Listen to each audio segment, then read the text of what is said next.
bagay ou kon wè ka pase, ou mande est-ce que c'est la fin du monde? Mes amis, ça que t'as dit, bête yo ta gen l'esprit comme ça. Ap kite nou pou nou men pou nou kapab wè, gade. Ouh, mon Dieu. Mais,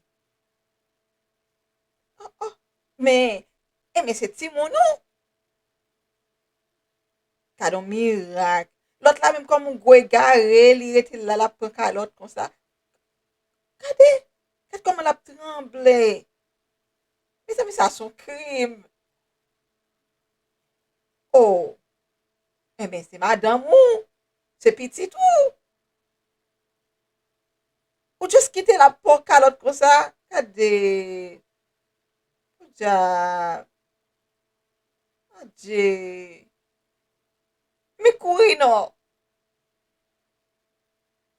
Si mta di nou nou pa tap kouem, fok nou ta wa derenje nou.